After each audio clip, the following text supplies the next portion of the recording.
to the stage. Here I am. All right, can you see me? Can you hear me? Let me know. Somebody let me know, because I'm completely confused on this now. Can you see me? Can somebody say yes? Hi, sweet Lily Love. Can you see me, hear me? Yes, no, hello? Can anybody see me, hear me? No. Okay, shit. Yes, you can see me. Okay, so I'm live. I'm live. All right, good. Oh, thank God. I'm telling you, this thing, I was trying to do a little thing where I could let you guys know, okay, I'm going to be live at 4, and it got all screwed up. So, it's like, welcome to my world. It's just one of those things where, thank you, thank you, thank you. You hear me and you see me, right? You see me too? Okay, yes to both. Okay, good. Thank you so much, Crystal. Oh God, thank God. It's very stressful for me because I don't know computers. So when it doesn't go right the way it's supposed to go, I just get like, what am I gonna do now? And I just kept turning off the computer, turning it on. Anyway, there you go. All right. So right now, today it is March 7th, 2024. And thank you. Good evening, good afternoon, good morning for anybody who's in other countries. Um, I thank you all for coming.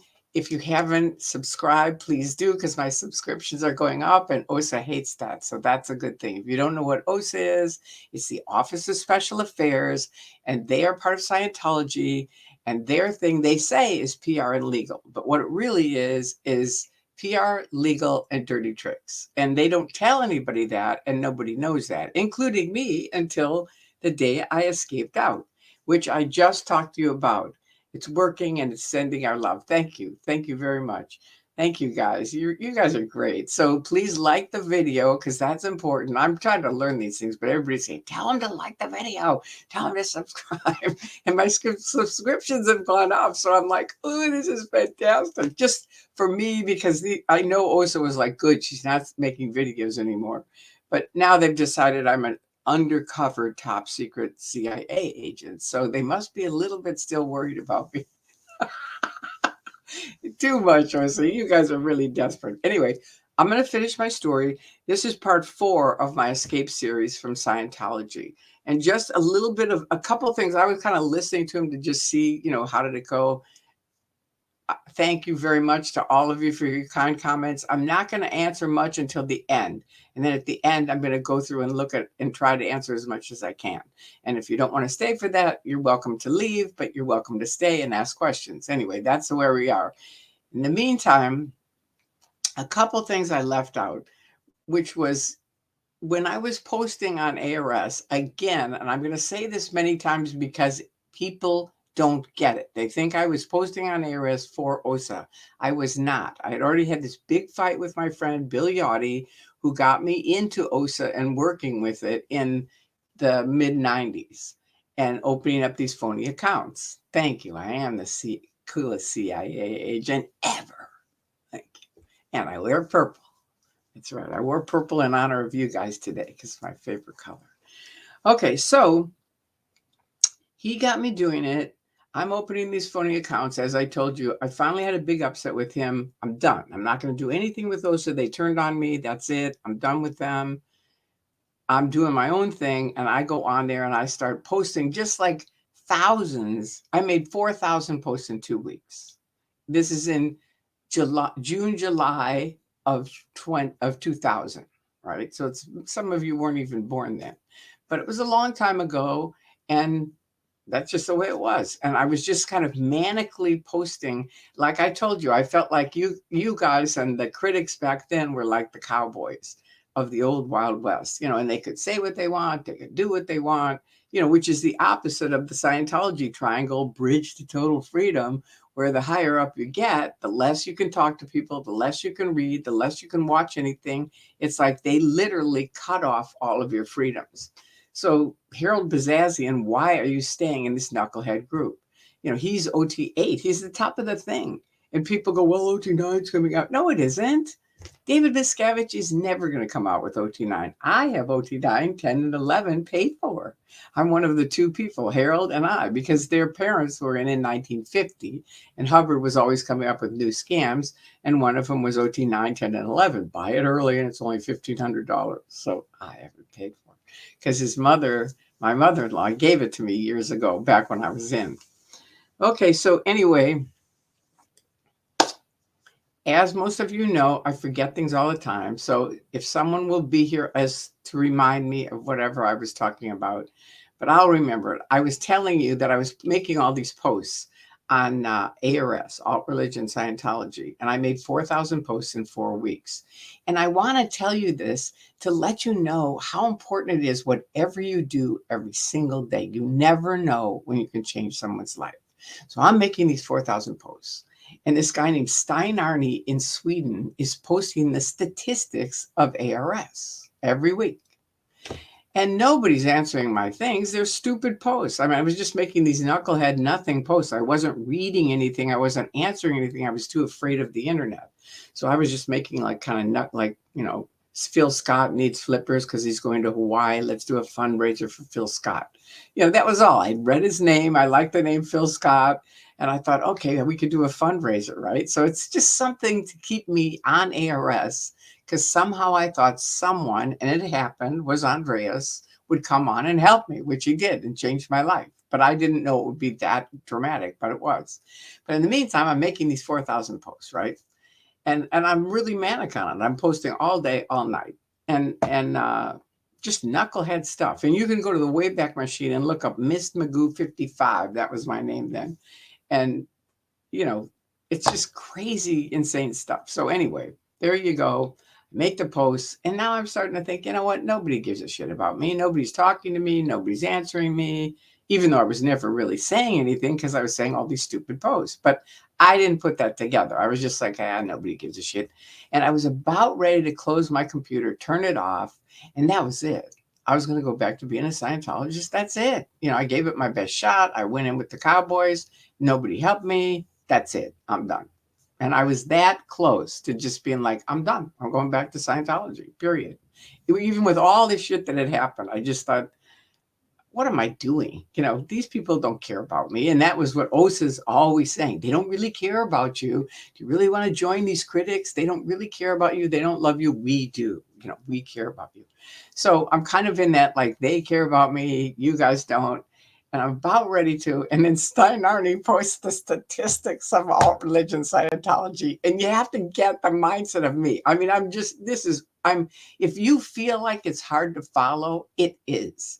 I mean, it was like I was all over the map because of what was going on. I'm waking up from a cult that I've been in for 30 years, right? So this is like, all kinds of stuff is happening. So Stein Arne posts the statistics, and I see it's like Arnie Lerma and Mark Bunker and different people that I kind of knew and other people that I'd recognized from on the ARS. And, you know, it's going up, up, up, up, up. And then the number one poster is Magoo, right? And I'm like, woohoo, they are reading me. I didn't think they were, but they are.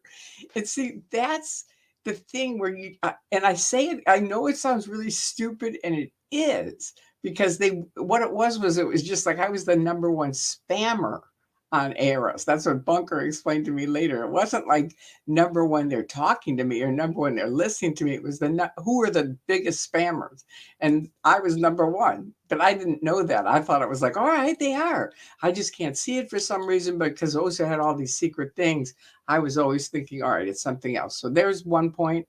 Now I'm going to get to part 4. The second point was when I was in that apartment where they were Bill said, you know, we'll meet you in the apartment when I was quitting the top secret mafia, and we were going to be in the apartment. This is earlier. I forgot to tell you. No, that isn't it. Never mind. I told you about that. This is with the 4,000 posts. The other thing I wanted to tell you is that the critics started going, wait a minute. This person is posting an awful lot. This must be from David Miscavige's office, right? And I'm in my little dining room typing away, you know, so I'm laughing with that right away. And then I think, then the critics start saying, no, it's not at Miscavige's. There's not enough people. It's out at these OTs that are handling the internet. So that's what it is. But it wasn't the top secret mafia. They just made up something that they thought it was.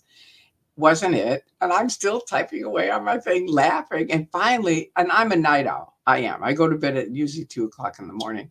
So because I'm so manic, I'm going to bed at 4 in the morning now. But I'm going to bed. So I turn off the computer and I go to bed. And I wake up the next morning and the critics are going, aha, we figured out who Magoo is. They just looked at it as a label. Like I was just a label for thousands of people. And they are all, it's the flag land base. That is who is posting for Magoo, as Magoo. It's different people at the flag land base. And how do we know that? Because Magoo always stops posting at 4 in the morning. And what else is at 4 in the morning? Oh, the flag land base roll call. Their muster. That's what they call it, muster. It's a roll call starting the day at 7 in the morning, which 4:00 here is 7:00 there. And you can imagine me. I'm just like cracking up going, oh my God. So anyway, those things, I just wanted to tell you that because I thought it was really funny. But anyway, now we're back to the escape, which I already told you guys. And if you missed it, I wake up. Andreas helps me wake up, which I've made many videos about this, and you can Google it. Anyway, he helped me wake up. He helps me. He sets me up with Stacy. Stacy says, bring a phone and we'll get you just come fly to Clearwater. So I think, okay, I'll go there for a week or two. So nobody has phones back then, right? I mean, we had these little emergency flip phones. So I said, Stacy, they don't do stuff like that. She goes, Tori, bring the phone, believe me.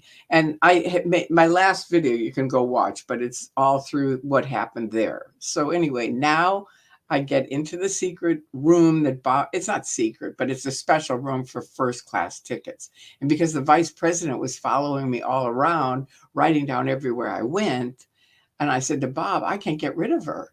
And he said, okay, then I'll get you a first class ticket. You can go to a special lounge. She can't go in there. So that's what happened. I went in the lounge.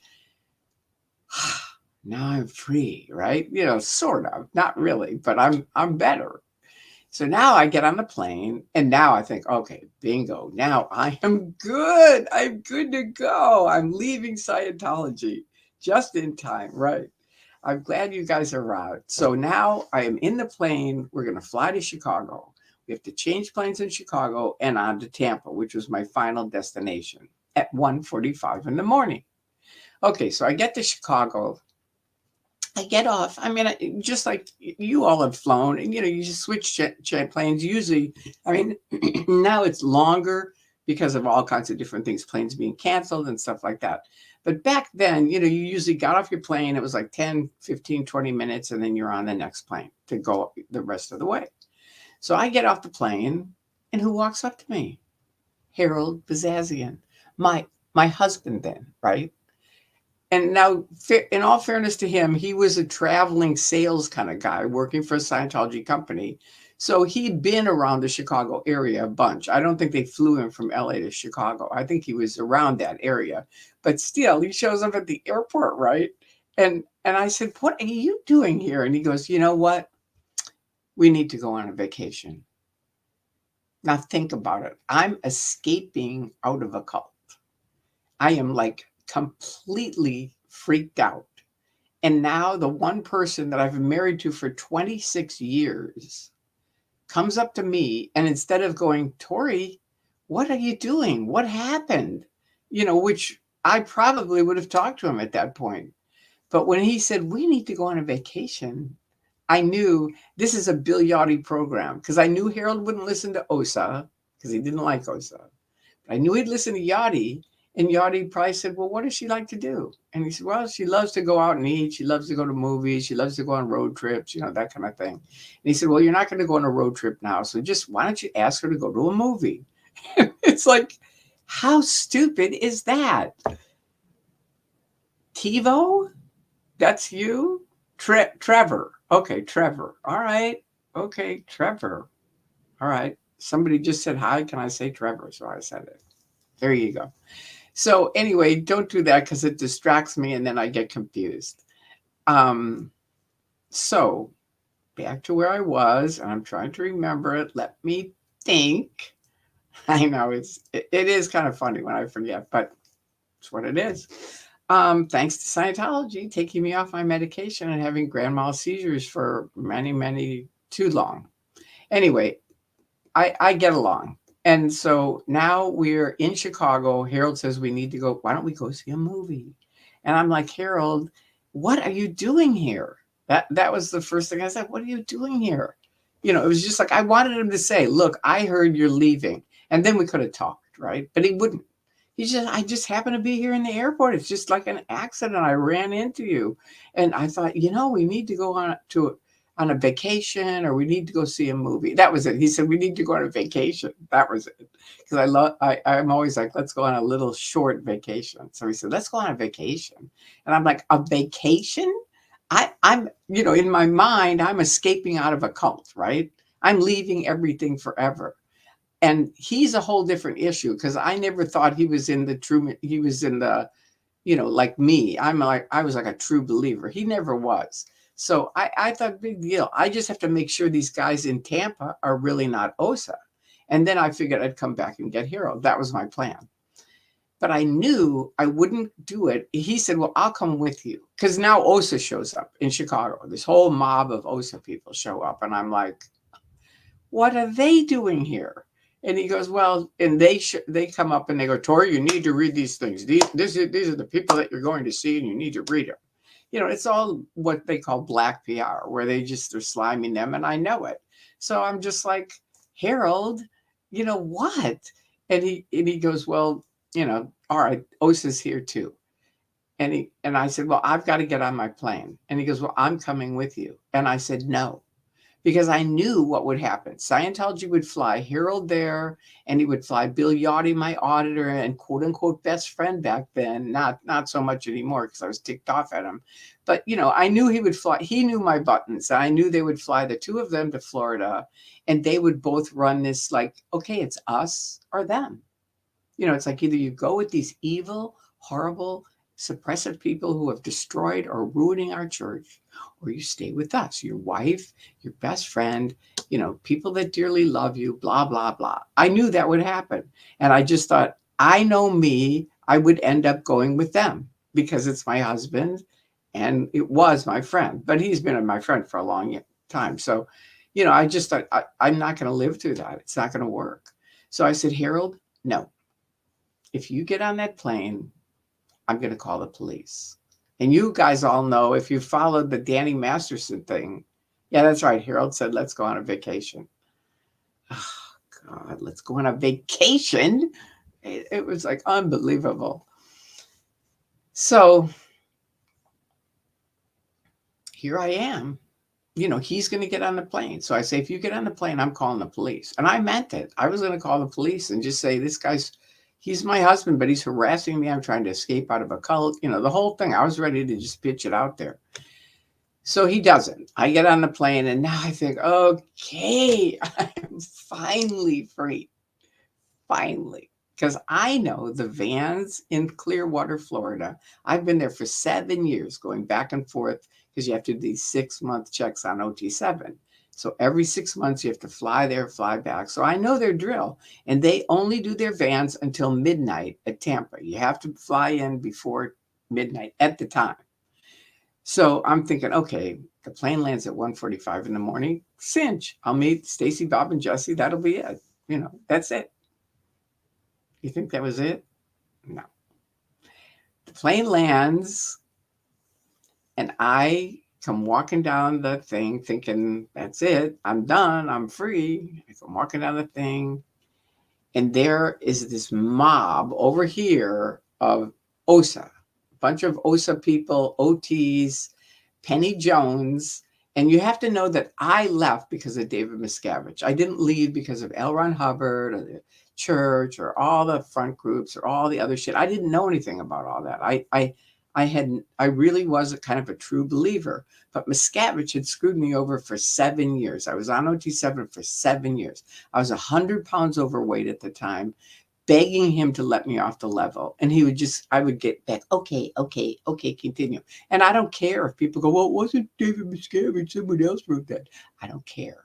It was still screwed up, and he never helped me. So I really had a lot of charge, what they call charge, upset on David Miscavige. And now I see this lady just leaping up and down. It's Penny Atwell Jones. And she's like leaping up and down. Tori, you've got to come talk to me.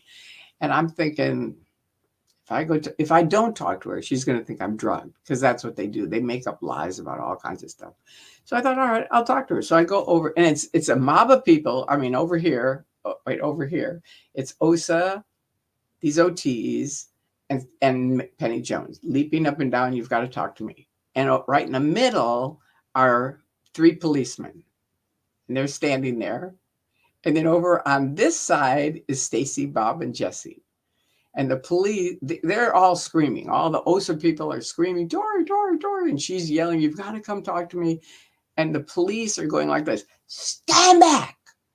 Everyone, stand back. She has to decide who she wants to be with. So be quiet and let's see what happens. It is a big moment for me, right? It's like my OT friends that I thought, but like Andrea said, what kind of friends are they going to be if they leave you because you change your mind? And I have that in my head, right? And there's Penny, it's like, you got to come talk to me. So I go, okay, what's up? And she goes, Tori, what are you doing? What is going on? And I said, you know what? It's a little bit too much. I think of the 4,000 posts I've made in 4 weeks and the 2 years of me, or 4 or 5 years, with me and Yachty and opening up these phony accounts and all this other shit that she doesn't know about. And I said, it's really a little bit too much for me to tell you right now. And she goes, well, let me tell you this one thing. And you have to understand, I had been writing David Miscavige for 7 years, trying to get through to him to let me off this OT7 level that didn't do shit for me, right? And he never answered me. So now I'm escaping out, right? I'm across the country. I'm in Tampa, Florida. And she goes, I just want to let you know one thing. I'm friends with David Miscavige. So I can get a message to David tonight, whatever you want to tell him. And I said, you know what, Penny? This is what you can tell him. I picked them.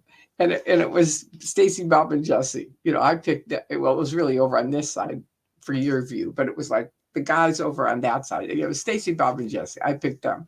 And the cops all go, everyone stand back. And they start escorting us out the airport. And Bob, who's really funny, he's a multimillionaire free speech advocate. He goes, ladies and gentlemen, this upset is caused by the Church of Scientology. And this is how brainwashed I was. I put my hand over his mouth. I said, don't say that. Don't say that. That's my church. It was like back then I was just against Miscavige. That was it.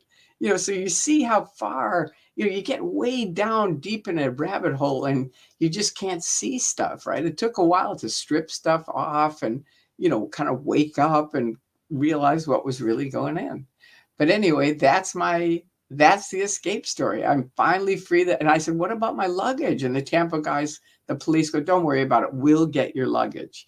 They put me in a special room with Stacy, Bob, and Jesse, who are, imagine the day before, these are like huge suppressive people. Don't ever talk to them, and now I'm with them. It's like, can you imagine? I mean, it's just sort of like, wow, talk about a shock, to the system, truly. I mean, it was kind of a miracle, but anyway, I made it. And that's all I'm going to tell for now. I mean, I'll tell you no, I'm not going to tell you. That'll be the next thing. Okay, so that's it. So now I'm in Tampa. I'm with the police. I'm with Stacy, Bob, and Jesse, and I'm free. So there you go. And I know I am. So, and I'm glad I got out too. I know. It's really good. All right, so now I'm going to do a Q&A. I'm going to look at different things. And if you don't want to stay, I understand it. But you're welcome to stay and ask questions. I'm going to keep trying to do this. Okay, so you're looking forward to it. All right, so that was a little earlier. Okay, good. These guys, basically, these are guys. Thank you for coming early. Thank you for, please like my videos, and please, if you haven't subscribed, subscribe, because my subscriptions are going up. Ha ha, Osa. I know you hate that. Okay, so let's see. I don't see. Please put question if you have a question. Did I know Richie Etrix? Of course. Yeah, I knew everybody. I mean, I knew a lot of people. Let's say that. Okay, yeah, thank you for saying it's okay. This was very kind. It's okay. You're learning. Thank you, Kendra Rowe. I appreciate that. Good evening. All right, now I got to find the little thing to do it down. And this is a good one. You did it. I did. Thank you. I know that's the way I felt. It was like, wow, talk about, uh, this is a good one. You persisted and you got through. It's true. Persistence is a big thing for me. It really is. And I think if you stick at something, you're going to make it. Whatever you did, it's working. Sending our love. Thank you.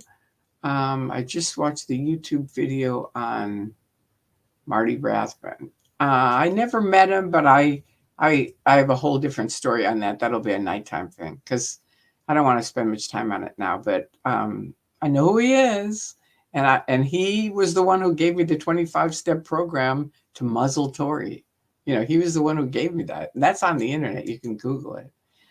It says "For Your Eyes Only." That's the title of it. Okay, because this person claim your destiny. That's good because your truth scares them. Correct. Okay. So thank you guys for all saying hello. Let me see if there's any other. Thank you, Crystal. Crystal Glitter. Oh, that's it. That's good. Please press the like button. Thank you, Crystal Glitter. I like that nickname. That's good. I love you being favored. Okay. I love you being favored. Okay. I'm not sure what that means, but you can let me know down. You're the coolest CIA undercover agent imaginable. Thank you. I don't know that they would agree with that, but I do. Can someone please put Tori in pigtails? It fits. I know I'm a corny person. I am. I love corn. Okay, Tori says she can't use computers, and yet, let's see, and yet was a whiz at Usenet. Not really. I wasn't at all a whiz at. No, Usenet was before kind of. This is my understanding, and I don't even know it. But Usenet was before whatever they use now for the internet.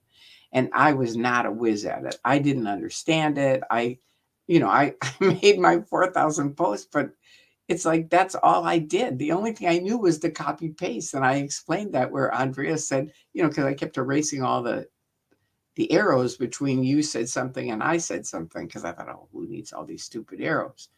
I really wasn't. I wasn't. But thank you for thinking that. I mean, it's a nice compliment, but I know I wasn't because I was always asking people, how do I do this? Okay, Alt Religion Scientology was a message board. No, it was a news group. That's what it was called. It was on Usenet, what he's saying, which I guess you can Google Usenet. I don't know it. I mean, EducoN, is that it? Anyway, this is what this person said. I don't know how to say your name. Anyway, I wasn't a whiz at Usenet, but that's how you spell it, Usenet. And you can Google it, I'm sure, and see. Usenet existed before the web, very much a message board. Okay, see, that's what I don't know. I thought it was a news group. That's what I was told. It's just a news group. It's nothing else. But it turns out it was a message board. Okay, I think I'm old enough to remember that. All right, okay, all right. Could be a movie. Absolutely. I know. I mean, that's true. And especially, I've talked to a couple of writers, and when they hear about my dad and how I grew up and all that, it's like, oh my God, you got to write a book. There's no question. But I'm not a writer. That's the problem. Everybody goes, well, just get someone, to be a ghostwriter. But getting someone to be a ghostwriter for me who has statistics where they actually are authors, and I know that they do a good job. Most of the good ones are busy. They're busy. And it's somebody that, no, I've never written anything, but I'll do it. It's like, Yeah, I don't really want to do that. So anyway, that's where I stand on it. I'd like to. I think it's a good idea. I always stop at 4. I did at 4 a.m. That was my thing. Okay. Okay. You met your husband in Chicago. Thank you, sweet Lily Love. Yes. Oh, God. Thank you guys for reminding me. I appreciate it. Thank you. This is a nice comment. So proud of Tori. I am too, and I'm proud of you guys. I really appreciate it. It means it's a big deal that you guys come on here. It really does. And I only have 128 people that are on here watching right now, but more will come. That's the other thing I realized is people come afterwards. Okay, so this person wants to ask me something. So let's see. I don't mean to distract you, but I've been wanting to ask you about this one thing and haven't seen a video on it yet. What is Scientology's position on gays? They're very anti-gay. Hubbard was very homophobic. His first son killed himself. I made a video about this because they tried to say all gays are welcome in Hollywood. Once they realized gays have tons of connections, a lot of them have a lot of money, they realized, wait a minute, we're on the wrong side of the tracks. Everyone's welcome. All gays are welcome in Hollywood. One of my dear friends is gay. And I called him up and I said, and I knew he had a big community of gay friends. And I said, look, you let him know. And I made a video about it, but I said, here's the video on it. They don't care about gays. They're actually against gays. And so was Hubbard. I mean, his first son was Quentin Hubbard, and he was gay and he killed himself. He was a class 12. That's like they only really used to go up to class 8 and then class 12. It's like a handful of people that are class 12. But he was highly trained and he ended up killing himself. And I think they may have ended it. Do you see what I mean? He may have started it. They may have ended it. I don't know the full story, but you can Google Quentin Hubbard and read about it because I'm sure there's people and there's them saying, oh, no, that didn't happen, but you can always tell because they're always like, everything's great in Scientology. That didn't really happen. Tori's full of shit, and it's like, okay, get out of there, because that's just them and their lives. Okay. Okay. So that answered that. And they're very anti-homosexual. Thank you. Y'all ain't right. Okay. Penny Jones is the worst. I know she is. She really has turned out to be bad news, man. Anyway, okay, somebody left a leaflet outside for the personality test. I know, they put them all over the place. We used to go around because they used to have them in hotels and stuff like that, big pitches for the L. Ron Hubbard Museum and stuff like that. And I know them, they go around and take anything that the critics put out. So I started doing it. It was like, all right, let's take all their promo and we throw it in the trash. It was like, go ahead, say I'm a criminal. So are you. You want to take me on in court? Any day. It's like any day. I'll bring you on about my epilepsy and you making me get off my medicine. And no, it's not going to fly, Harold Bazazian, that I wanted to get off my medicine. And I know that's full of shit. I had to get off my medicine to continue on. That's all. I didn't want to. I've never been against my medication. A lot of knucklehead Scientologists, probably like Harold, are against medication. He wasn't. He was actually, I used to say I can count on one hand the amount of people I can say the word epilepsy on that don't go, oh my God, that's awful. You're like really PTS and you're really a degraded being and, just all this horrible stuff. But there were 5 people that I could say it to and I knew they were okay. And Harold was one of them. He was. He always stuck up for me. He was great. He really was. So I'll never say anything bad about him except that whoever wrote that, and I think it was Yachty, about, oh, Tori wanted to get off her medication. Even Yachty should know better than that. He tried to do, we're going to set check epilepsy. And this was when I was still in. And I said, you know what?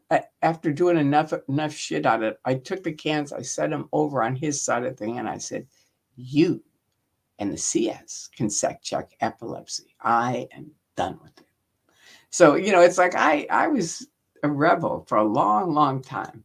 All right, so now let's see what this is. This is a big, long one. The Scientology people left the flyer. Oh, that's the one about, okay, next day, let's see. Yeah, That's weird. No question. But that's not a question. Okay. So thanks for the reply. The gays have love us, some Tori, and all of you. Exactly, because I'll tell them the truth. You know, it's like don't waste your money, don't waste your time. Exactly. I pick them. I pick them. Okay. I don't know what I pick. What do I pick? Did I say something? What was I talking about? I pick them. I don't know. I don't know exactly what you mean, but tell me what you mean. Okay. Has anyone from back then, okay, this is a question. Has anyone from back then sought you out for help?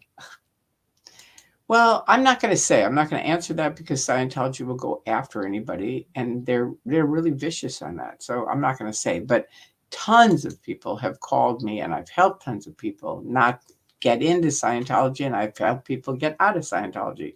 But I'm not going to tell you anything more about it because I know them, and they are really sneaky. Okay, let's see what this pretty fly for white guy. Okay, pretty fly for white guy. Okay, but how freaking creepy was that Scientology do to me yesterday? Just randomly watching her Tori and her talking about Scientology and Xena.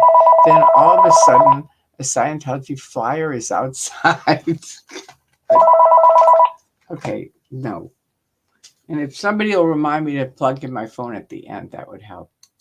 Because I just unplugged it. Yeah, that's weird. But you know, that's Scientology. They're weird. Glad you got out. You lived through the film script there. You really did. I know. I know.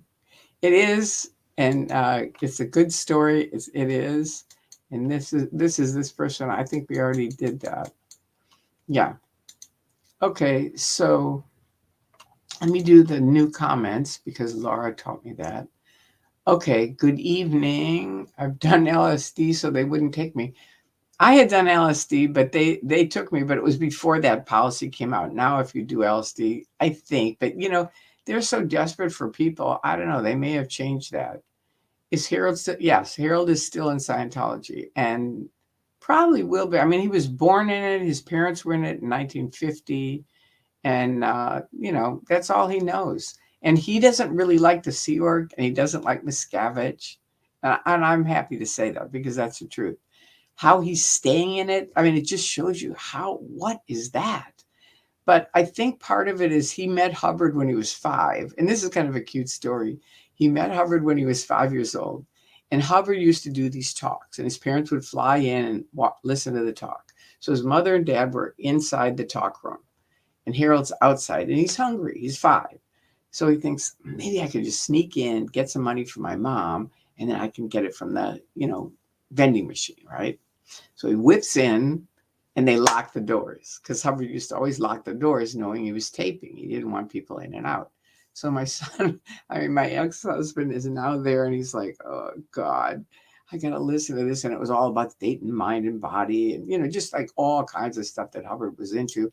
And to me, he's like a horrible spokesperson anyway, because he always throws in all kinds of big words that you don't know what he's talking about.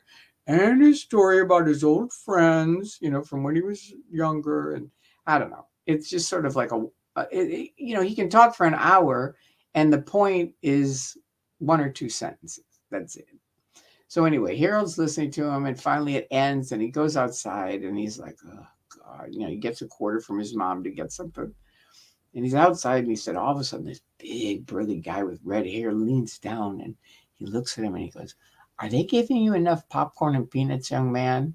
And he said, I just knew right then, that's my guy. You know, and he just fell in love with him. And so he's always been pro Hubbard, but not Miscavige. He was there when Miscavige ripped off, you know, the other people. Anyway, that's a whole long story. But anyway, he's always been for Hubbard. That's his thing. Yeah, I know I'm bad with email.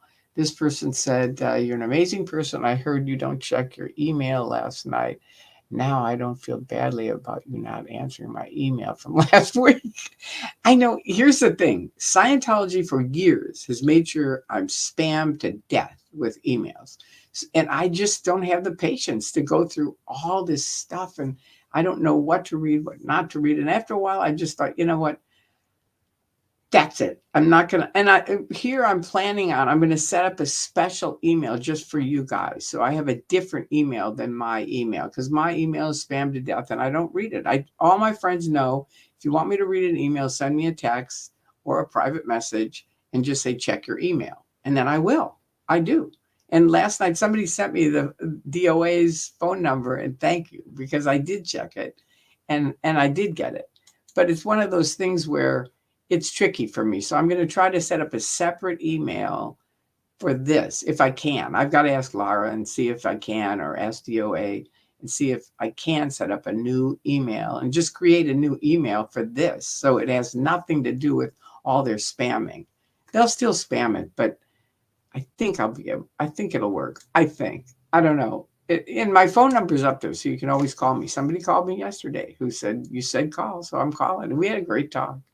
So anyway, let me see what this is. Okay, Jurgen. Okay, there are many times in the 30 years you were in that you thought things were a little, of course, and not operating like an intelligent organization. Did you ever have little clues that this was AM? Anyway, yes, absolutely. Since, the first course I did was the communication course. And I've already explained this before, but I'll explain it again in case somebody's new and you asked the question, so I'll explain it. But Hubbard talked about communication is the universal solvent, right? So, okay, that sounds good. And he explained ARC, affinity reality communication. And if you have any upsets, you can always find out which one of those three on the triangle is broken. Oh, he and I don't agree on, I think it's red and he thinks it's black and we're having a fight about it. Well, then just up the affinity and up the communication, and then the reality will come back. And to me, it sounded very simple and that'll work. So now I come out of the course and here are these Sea Org members screaming at each other, just yelling at each other. And I'm like, now, wait a minute, what happened to the communication is the universal solvent? And that happened all through my 30 years. It's like, and I call it the closet. It's like, I'm just going to put this in the closet and I'll think about it later. Because if you think about it, then you're going to end up in ethics. And ethics is where, I'm feeling weird about this. And I'm like, all right, well, let's look at what condition you're in. And of course, that would be doubt, which is the even one is non-existence, where you're new. But it goes down from there. And doubt is kind of where you can't decide whether to go this way or that way. And they make you pick. You have a choice. Do you want to be with these evil critics, or do you want to be with the people that are going to help you get free? And you have to write it up. I mean, it's really weird.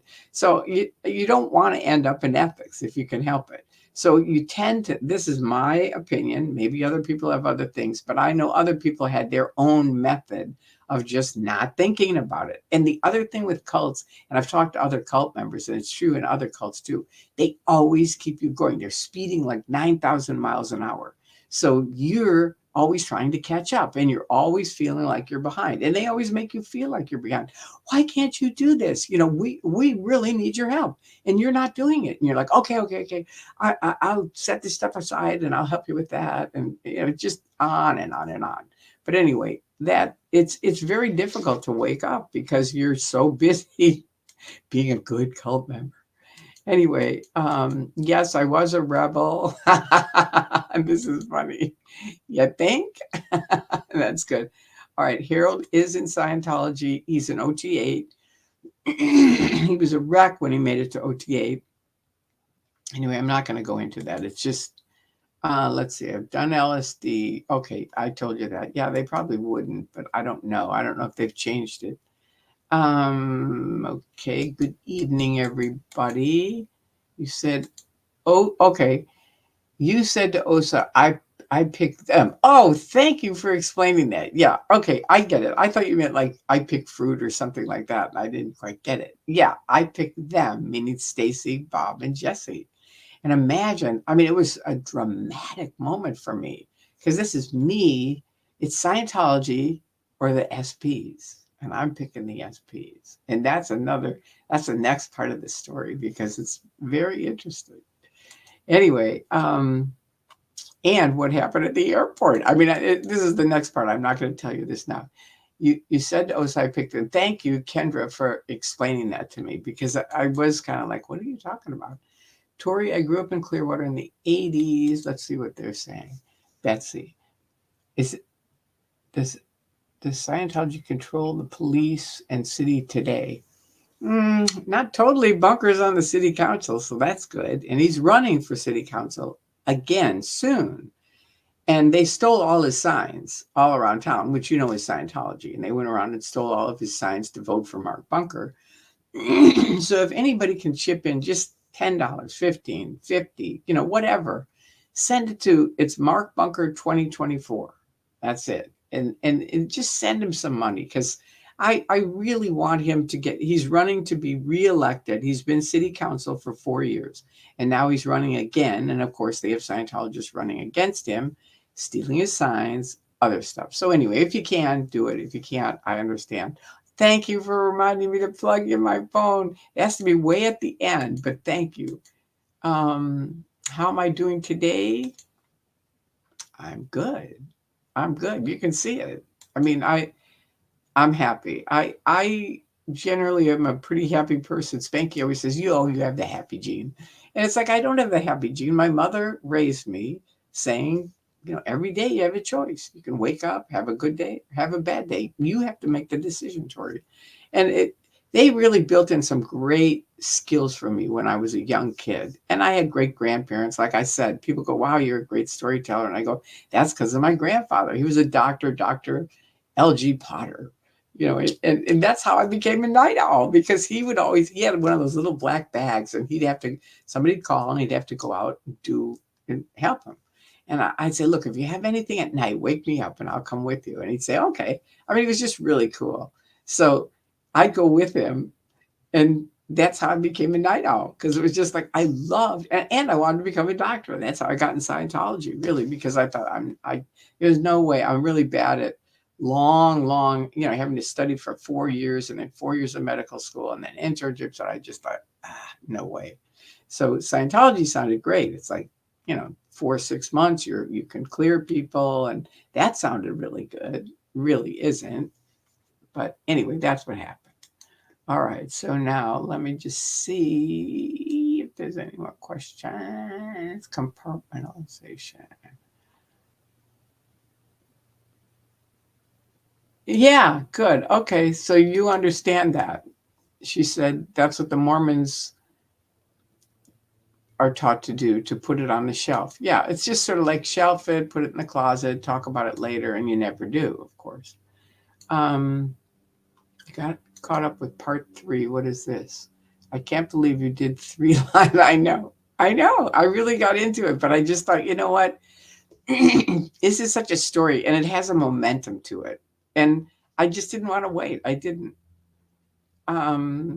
I hope you get moderators. Me too. I'm working on it. And I'm sorry for it being a little bit clunky, but it's the way it is. I think it's like, it's like anything, the people that are at the beginning of something is very cool. They could say, I was there when she was still learning how to do live stream, who knows where it's going to go. But to me, it's worth it. I love being on the beginning of something. I'm not laughing at you guys. I'm laughing at, I read a book called Steve Jobs and I loved it. I'm not an Apple person. I never have been, but I figured the guy's done enough stuff. I want to read about him, and God, it's a great book. If you love reading, I mean, it is amazing. And his wife said, there's only 2 sides to Steve Jobs and I want both of them in the book, and they are. And I'm telling you, that's what made me burst out laughing. He went into this guy's office, because he was there with Wozniak, and they were like, "Oh, we're creating these computers," and Wozniak was like, "Well, just give them away," and he was like, "No, we can make a business out of this." And he goes, "Well, you need money to make a business," and he's like, "All right, let's get some money."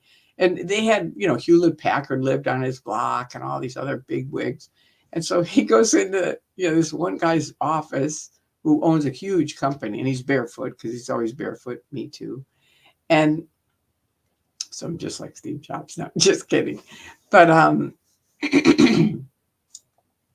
goes into the guy's office with his bare feet, puts his feet on his desk, and he says, "We need $50,000." And the guy says, "Okay, first of all, get your stupid bare feet off my desk. And no, I'm not giving you $50,000 or $500,000. I forget what it was." And so Wozniak's like, "See, we just got to give him away." And he's like, "Yeah, hell no. We'll go to the next guy." So they go to the next guy. He puts his bare feet up on his desk. In the book, the guy says he did put his bare feet, his smelly, because the guy said, "Get your smelly bare feet off my desk." And so in the book, he says he did put his smelly bare feet on my desk, but I did give him the $500,000 to start Apple. It's just a great book. It really, I highly recommend it. Anyway, there you go. So here's a question. Okay, let's see what this is. Okay, question. If they had offered you to talk with Miscavige days before your escape, do you think you could resist, or was it already too late?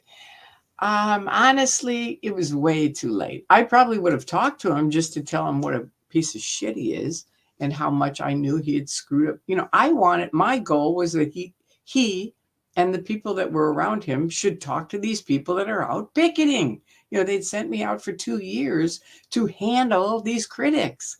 So why aren't they out there talking to them? And I made a video, Magoo Dancing in Boston. And if you haven't seen it, watch it. But in that video, I say to Mike Rinder, who was running OSA at the time, there are way more people out here than because I knew, we just didn't know. You knew the 10 people that were out picketing, but there were thousands of people that were on the internet and against Scientology. And I said, you need to come out and find out what these people need. And that's always been my view. It's like, go talk to them, right? And so I probably would have talked to Miscavige just to say, look, you screwed me over for 7 years. And that's why I'm leaving. I would tell him why I was leaving, but that would be it. It wouldn't be like, "Oh, we'll fix it. You can come back in." No, too late, man. Way too late. So, but I would have talked to him just so I could let him know.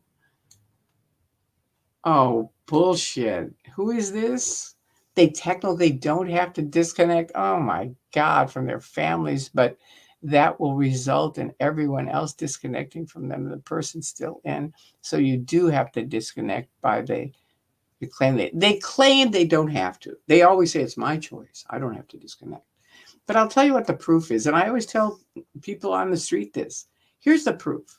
Every person who leaves Scientology, the first thing they do is reconnect with their friends that they've disconnected from. So that wasn't their choice. If it was their choice, they would still leave and not talk to those people. Do you see what I mean? It's like somebody that's really creepy. You're not going to talk to them if you change houses or change, where you live or anything else. So you do have to disconnect, or you will become declared suppressive, and they know that. All right, so now let's see. Okay, I already answered that. All right. Brandon, I wonder if Shelly is still in Scientology. It's very strange that she went missing an LAPD cover-up for her disappearance.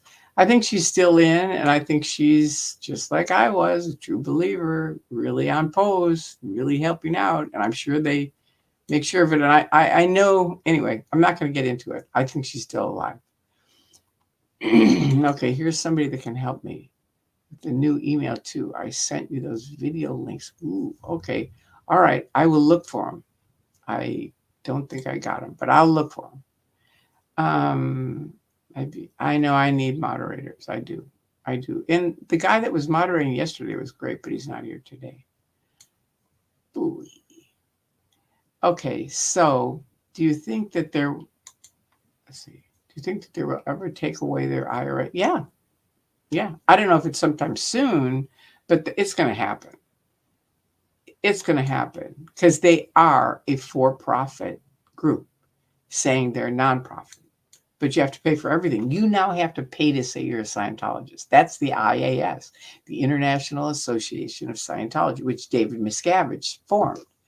And you have to pay for that. It's, so you have to pay. You can't go on course or get auditing until you're an IAS member.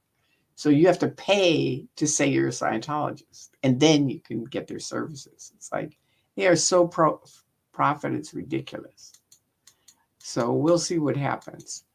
How much does it cost a regular person? Okay, let's show this. How much does it cost a regular person to reach OT8 from the start to the finish? I'd say about $1 million. Like a ballpark, 100,000, 200,000. I don't know. It depends on the person because different people need more auditing than others. They also charge, they're going to charge as much as they can get from you, but they have prices. They have a price thing. You can Google it and the prices of Scientology, but just remember, like I was on OT7 for 7 years. My husband was on it for 2 years. You know what I mean? So I was like much longer. Why? Because it didn't work for me. It was really weird. People would say all the time, he'd come out of session. He'd only be in for a couple of minutes. He'd come out of session and people would go, wow, we can really tell you had an OT7 session. Not one person in 7 years ever said that to me. Why? Because I didn't have any fucking wins on 7. Gold came up. They were always videotaping me because I'm fine on camera. My mom filmed us when we were little kids, and she used to say, "Just get used to looking at yourself," because people are like, "Oh no, I don't want to see myself." And she was like, "Get over it. You're going to be photographed all your life. That's just the way life is. So get over it." Every Sunday night we'd watch family videos and stuff like that. So you get over it. After a while, it's like, okay, whatever. Now I forgot what I was saying. It was something about. There was a point. What was it? Okay, wait, there's new comments. Maybe somebody remembered because I forgot it. Ooh, holy shit, 1 million. I don't know if it's that much, but I'm just saying different people. That's what I was saying. Harold was 2 years and I was 7 years, right? So people would say, wow, we can really tell you had an OT7 session. And I'm at Gold and they were always photographing me. And Gold comes up to me now after I'd been on 7 for years, writing Miscavige. He'd never answer, okay, continue. It was just like a nightmare. And they go, we want to get your wins for OT7. And I said, okay, listen to me carefully. I don't have a win on OT7, not one. And they look really green. They all look really bad. And I go, look, I have wins on training, but I don't have any wins on OT7. No. So they just completely 86 me, and that was fine with me. It was like, fine. I never had a win. Somebody's like, you never had wins on 7? No, but somebody explained this to me, and this is kind of a cool thing I don't know if there's anybody that's a Scientologist, but they may watch this, and this is an interesting thing to know. I talked to my friend in Australia. He'll know who he is if he watches this. And I said, I never, because he says he had wins on OT7, even though he's out. He said he had wins on OT7. Okay. I said, I never did. He goes, well, here's the thing, though. You had huge wins on OT3, right? And I said, yeah, I did. And he said, so that's why you never had any wins on OT7. And I said, why? He said, because OT4, OT5, 6 is just training for OT7, and OT7 are all to recover someone who didn't get the wins on OT3. Like I thought I'd gotten rid of all these spirits, right? So, I was just like, the rest of it was just, like he said, the rest of it is just a giant overrun for you. And that's how it was. It was just like, okay, here we go. BTs and clusters again, BTs and clusters again.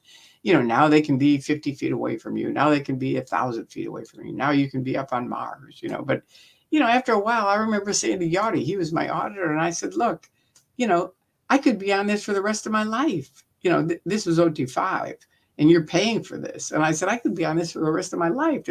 If we're going to take up spirits all as far as Mars, if you're going to take up spirits affecting Tori, that could be as far away as Mars. And that's what the text says. I'm out.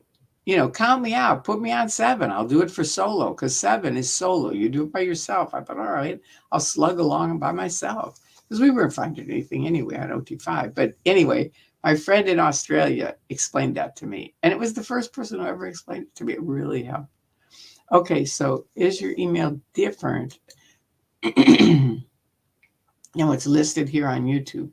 My email that I never answer is torichrisman44@gmail.com. That's my email, and that's what's listed here. But I'm going to try, like I said, to start a new email that's just for, my YouTube site. And that's it. Because the other one is all over the place, and it's like, no, I'm not answering it. I don't know. Is Magoo my maiden name? Oh my God. No. And I didn't pick it up from the news group. No, Kelly. I've made a video about it. I've talked about it many times. My dad, Paul Chrisman, was a football player at the University of Missouri. Then he became an All-American at the University of Missouri. Then the Chicago Cardinals, then went on to be the Phoenix Cardinals, they went on to become the St. Louis Cardinals, and then the Phoenix Cardinals. But when he was a football player, professional football player, and in the Football Hall of Fame, this is his picture, so you can see him. See the 44? And I'm Tori Magoo. And I used to call him, because then in the 60s, he started broadcasting with Kurt Gowdy for football games. And I'd watch him on TV. And he has like little tiny eyes like me. See, I have like little tiny eyes. And so did he. And except he didn't have an eyeshadow, but but he was funny. And so he reminded me of Mr. Magoo because he had the little eyes. He was funny. People were laughing. He was laughing. And then when I woke up in 2000, in July 19th, I wake up. And well, it was before that. I wake up and I don't know what to do, and I can't talk to anybody because I'm going to leave Scientology. Right? I can't talk to my husband because I know he'd flip out. It would never happen. I knew it would never happen. And so I plugged into my dad, who passed away when I was 22. But I always felt like his spirit is close to me in one way or the other. Or what would my dad do? You know what I mean? I just kind of plugged into that. And I just got, get out of LA. Get out of LA right now. And that's what happened. I got the van. It was canceled. The plane was canceled. The vice president was at LAX. And this is me thinking, oh, no, they don't do that stuff. Oh, yeah, they do. And I get on the phone. Jesse sets me up. Bob gets me the first class ticket. I get on a plane. I fly to Chicago. There's Harold. And now I tell him I'm going to call the police if you get on the plane with me. Because I knew it would end up he and Yachty saying it's us or them. And I wouldn't be able to make that decision. I just wouldn't. Because I really loved him. And I really thought I'd come back and he'd come with me. I did. I thought a couple people would come with me. They didn't. It was really a shock to me. Okay, good. That's where you sent it. So I'll look for that. I will for the email thing. Okay, so they need to Google what? I love the Magoo story. Can you tell? You can tell I really love my dad. I do. I really do. I mean, he's a very strong. He's very courageous. He's funny. He was wonderful. He taught all the kids on the block. I mean, everybody. People talk about my mom and dad on the internet to this day. I mean, my mom was really big on Halloween and parties and stuff like that, but I saw him, I read it I don't even know where it was. It was about Lake Forest and these kids in Lake Forest, because we'd moved from Park Ridge to Lake Forest.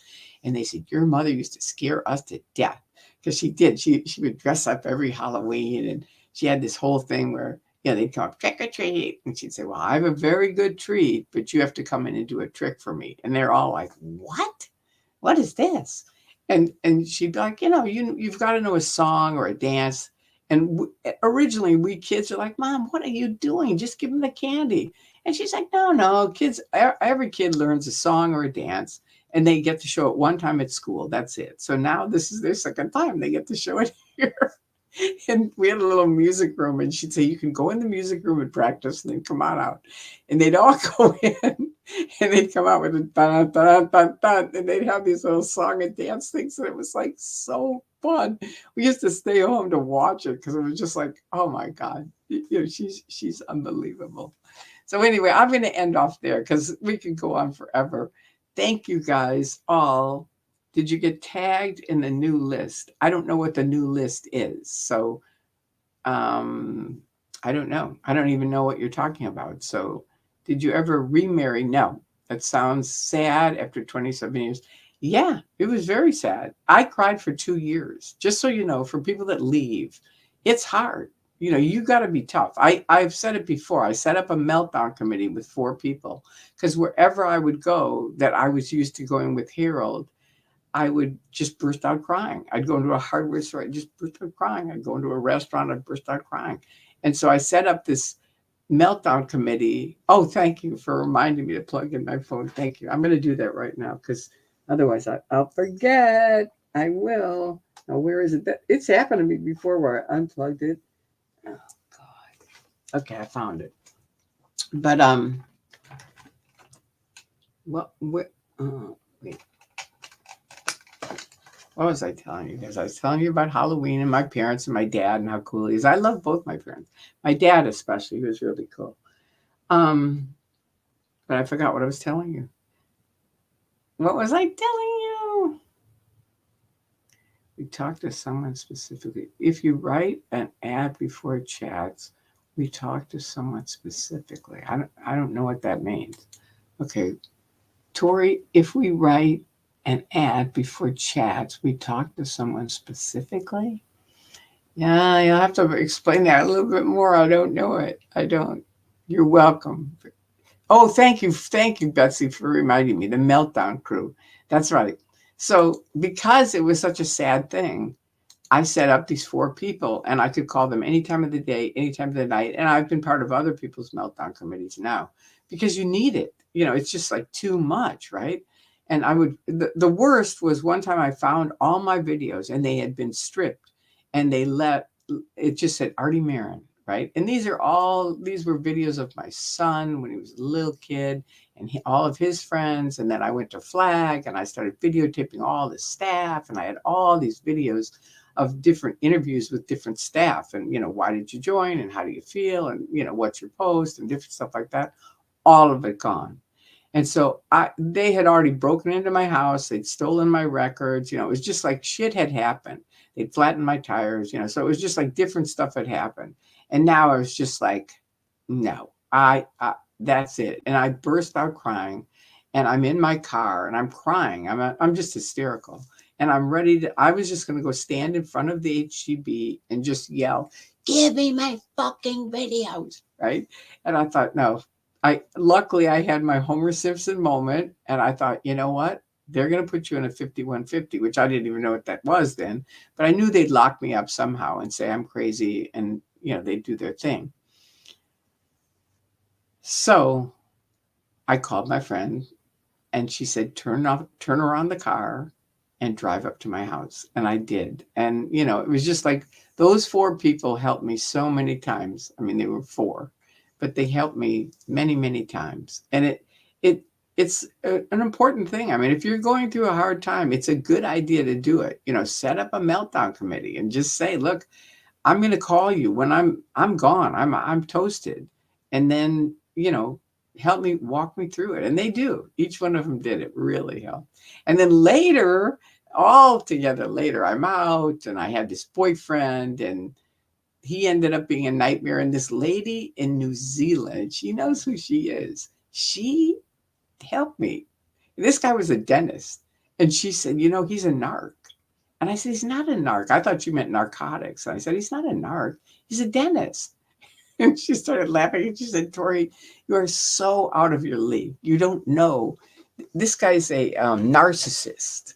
And she said, I'm going to send you videos by doctors about what is a narcissist. How can you tell them? And if there was a check sheet, let's say it's this long with 20 things, he had 19 of the different characteristics. Really scary. But anyway, so it was a different meltdown committee, but it was people that helped me get out of that relationship, because that was a whole different thing. Now I'm out, but I'm in this relationship. And the first person was Andrew. And this guy was a big drinker. He was an alcoholic, but I didn't know it. And so, he'd fly me up to Washington and I'd be there. I'd have a picture of me with a beer or something like that. And Andrew called me up and he goes, Tori, every single photograph I see of you, you've got a drink in your hand, you've got a beer, and you don't drink. So he said, you have to understand, and I know from overeating, that's how overeaters are. Let's go get cake. Yeah, I'm with you. It's like, it's great to have. Yeah, they are the worst. Just a thought. Narcissists are the worst. And if you don't know what they are, if you haven't studied them, because I hadn't, definitely look it up and learn about it, because they're really spooky and they can really hurt you. And I mean, these doctors said, look, if you're with a narcissist who's an alcoholic, don't think you can just walk out of that relationship, because they'll come after you. And I thought, that's true. This guy carries a gun all the time. It was just a little gun, but it was enough. Excuse me. And I thought, it's not impossible that he'd come after me. Purple.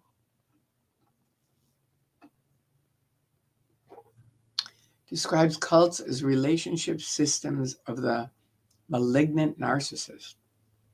Okay. I would say cult leaders are that. I wouldn't say everybody who's in a cult is that. No. Now this won't let me do that. It won't let me click on your thing. All right, let's see if it does. I have commented on your page before. I've updated my list and put you on the next to the other great German source. Cool. Very cool. Oh, I get to tell my son that. He loves Germans. And I'm going to have something on my next video about that too, which is really cool. And not so much. Even the channel is loaded. Now, what does it say? Squirrel, you okay? I know. So has this other channel, but I see you around them not so much, even though the channel is loaded. I don't know what that means. I'm sorry. Sometimes I just don't get things. Did that go away? Yeah, it did. Okay, good. Okay, so anyway, does anyone have a question? You're a dentist. Okay. My sympathies. No, I'm kidding. I would never want to be a dentist, because to me it's just such torture, but it's good money, and I know you're helping people, so I get it.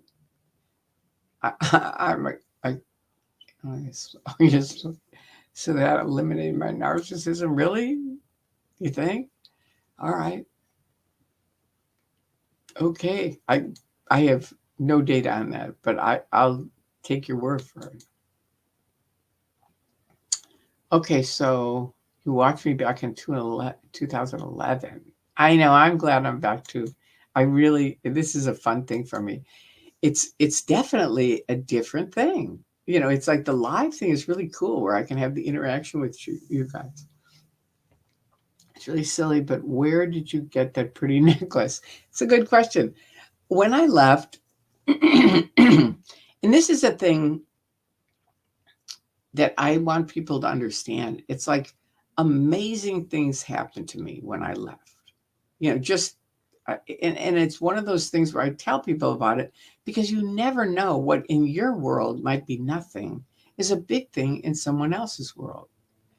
So, and I'll tell you more about that, because that's after I escaped out. But the jewelry happened to be a friend of mine is a sculptor. And he used to go to these gift shows downtown with his wife. And so they invited me to come with him. And I said, okay. It was like in 2000. And these kind of necklaces, which are really pretty, were like $10. It was really great. Everything, it was wholesale. So everything was wholesale. It was really funny at the time, because I've been in sales for many, many years. And now I go to this wholesale gift show. And at the time, oh wait, I gotta, Kelly, I'm gonna answer that in a minute, but I gotta finish this. At the time, most of the convention center was, you had to buy $100 worth of whatever they were selling, or nothing. They had it all out on display. I had cash. They wouldn't sell it to me. Now you've got to buy $100 worth of it. And 2 rows of, let's say 20 rows, was jewelry, and it was cash and carry. That's what it was called, cash and carry. And so I started talking to people. And I said, what are you thinking? It's like, I want to buy this little fan that you're selling from China, but you won't sell it to me unless I buy $100 worth of fans. You have to pay for this booth to be here. I know that because I'm in sales. I know how much it costs. So take the cash, sell me a fan, bring some extra fans so you can sell stuff and pay for your booth. That's the least you can do, right? And it ended up, it went from 2 rows that were cash and carry and it was all jewelry, fantastic jewelry too, to 80% of the gift show was cash and carry. Everybody got into it. They were like, yeah, I'm doing cash and carry too. I was like, yes. So anyway, but finally the internet got bigger, with Amazon and stuff like that. And I think most of it is now on, because people were flying in from Africa with big, huge tables and, all kinds of cool stuff. It was wonderful stuff, but it had to have cost them a fortune to mail it here.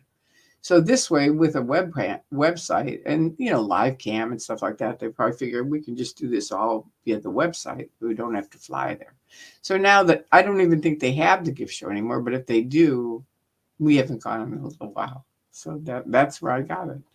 Okay, so now let me ask Kelly, what did, hooray for us? Yes. Okay, all right, here we go. Kelly, what does your son think about your recent celebrity status? My son is my son. That's the important thing about my son. I'm going to see him tomorrow night. I'm going to see him Saturday night.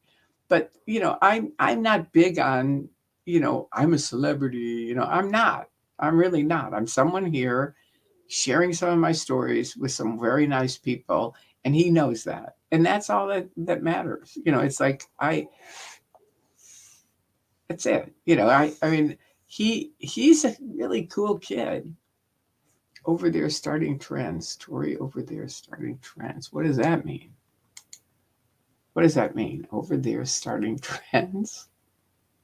Okay, explain it. All right, this person, let's see, what is this? Tori, messages start with an, ad. Before messages are supposed to be just for the person named after the ad. Not for all. Oh, I didn't know that. Okay, so if you put Tori, I'm still kind of confused on it. If somebody could call me and explain that to me. Sometimes it's hard for me to read things while I'm live. Over there starting trends. I don't get what that means. What am I over where? Where am I starting trends? Okay, but I think it's a compliment. I just don't get what you mean. Okay, here we go. How was your experience on the podcast with Mike and Leah? Was that the only time you talked to Leah? No. I thought that was cool. Yeah, we had a good talk. No, I've talked to her a couple of times. She invited me, actually, during the Danny Masterson trial. One of the Jane Does wanted to meet me. And so Leah called and said, I want you to come to lunch with us the next day. And this was really cool. I'll tell you about this. It was really fun because she said, the Jane Does want to meet you, or one of them wants to meet you. So you're going to go to lunch with us. Now, here's the deal with the Danny Masterson trial. And I'm just going to talk to you a little bit because what the hell? This is kind of a fun story. I had been to the many, many trials with Scientology in their regular courthouse, that whole thing. But this was federal court, right? So it's different.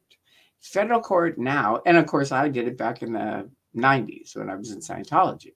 Now I'm out, but it didn't matter whether you're in or out. Now, you had to go through security, and that was big time, but we go through security on the first ground floor, right?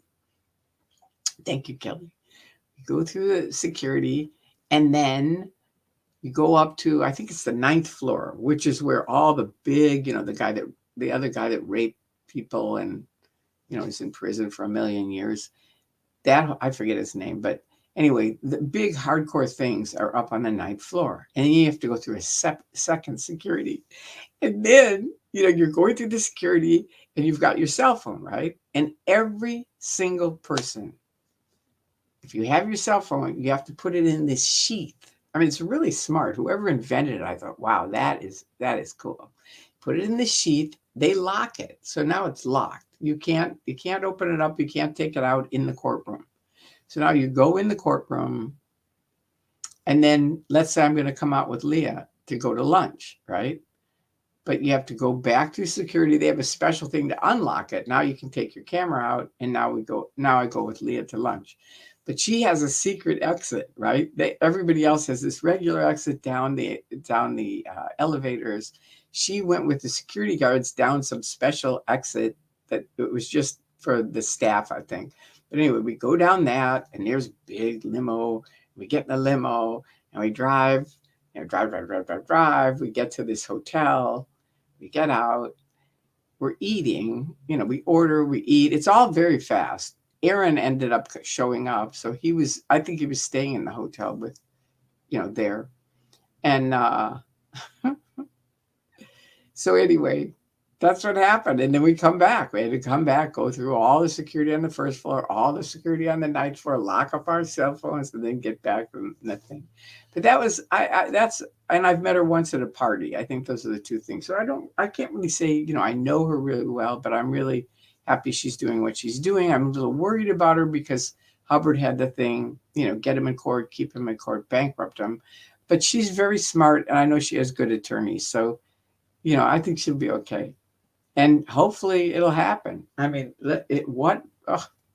Gavin, the Church of Scientology, and David Miscavige. It's pretty heavy. It's good. Okay, so now let me see who this is. My kids are grown, but I still love decorating our house and yard for Halloween. I know, I love it. I have my Easter stuff I'm just about ready to put out today. I put it out early because I love Easter and it's really fun. And I think I do.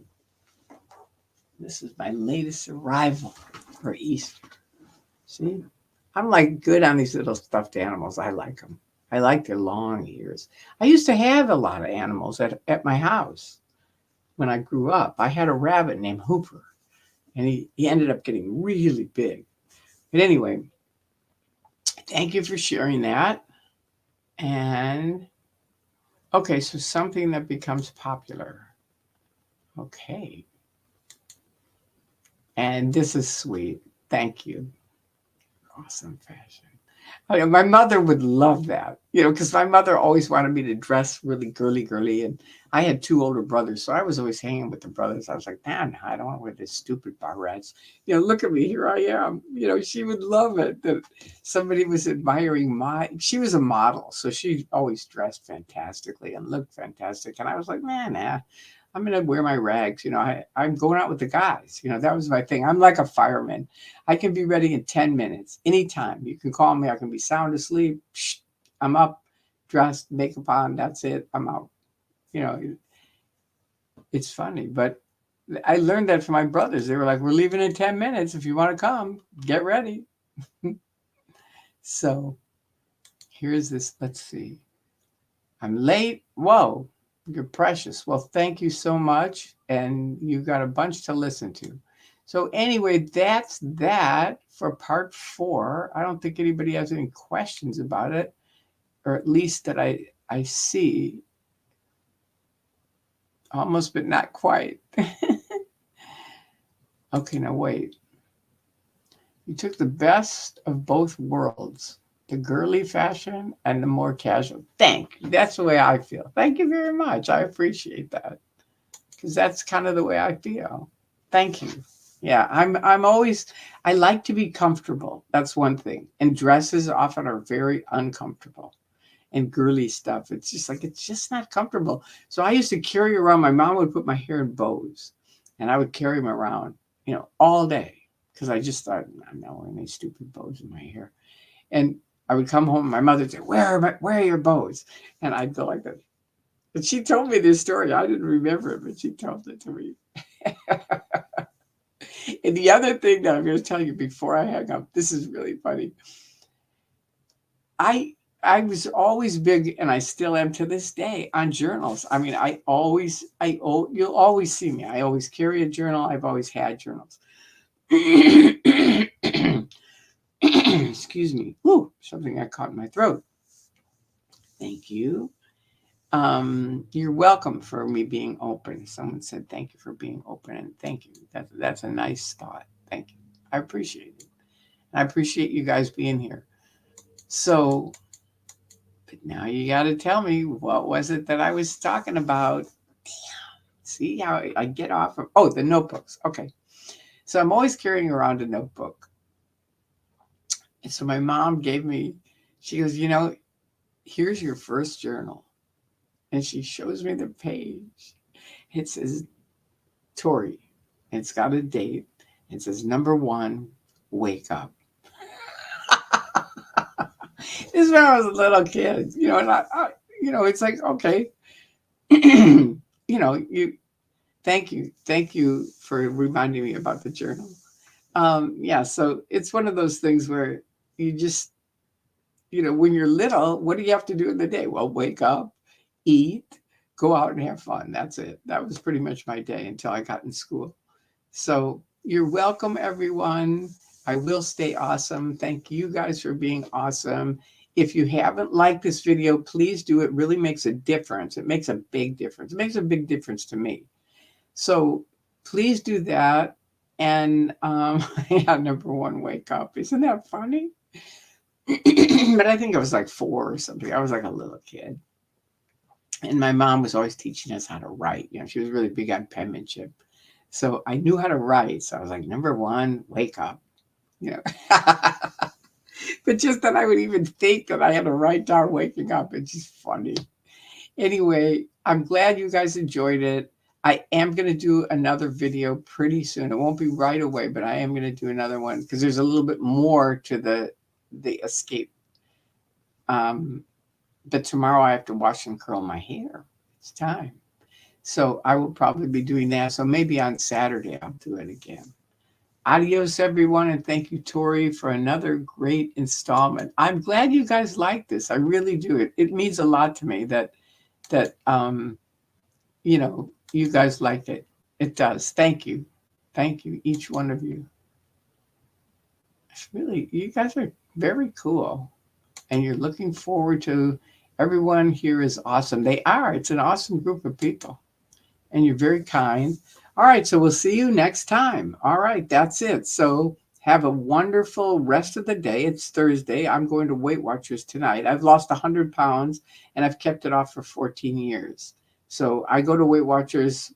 I only have to go once a month because I've been at goal weight for 14 years. But I do, because Flora, who helped me lose the 100 pounds, thank you for the reminder of the phone. I already plugged it in.